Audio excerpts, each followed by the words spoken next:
COP29 President Mukhtar Babayev closed the UN Climate Summit in Baku on Sunday after the delegates adopted a $300 billion a year global finance target. Now, the deal to help poorer countries cope with the impacts of climate change was not accepted by India, Nigeria and several other countries of the global south.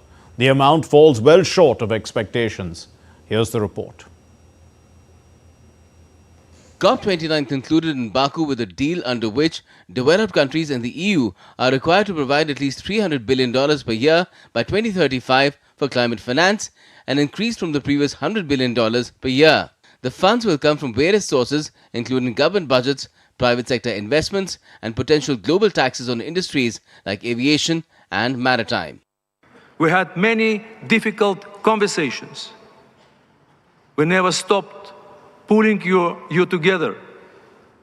We pushed you to reach for the highest possible ambition. With this breakthrough, the Baku finance goal will turn billions into trillions over the next decade. The US and EU have pushed for wealthier developing countries like China and Saudi Arabia to contribute to climate finance. China refused to change its status but agreed that its contributions via multilateral development banks would count towards the $300 billion goal.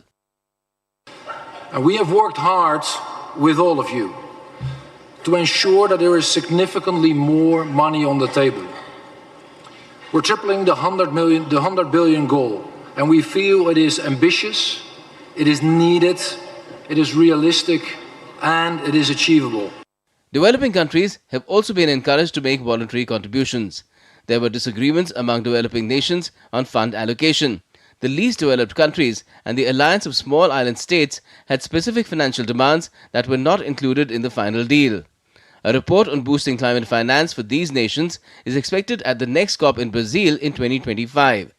India firmly rejected the document in its current form. As we struggle to deal with climate change, the outcome proposed in the paper will further affect our ability to adapt to climate change, greatly impact our NDC ambitions and its implementation, and create further challenges to our resilience, and above all, will severely impact growth.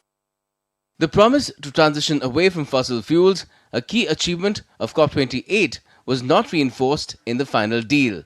Efforts to include annual monitoring of the transition away from oil, gas and coal were also not included, reflecting resistance from producer countries. You expect us to have ambitious NDCs.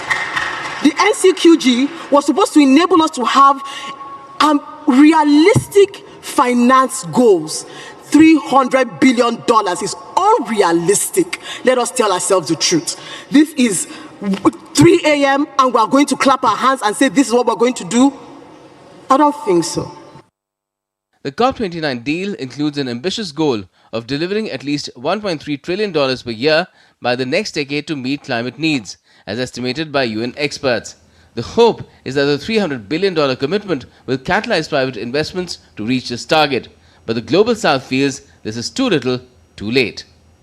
Bureau Report, DD India.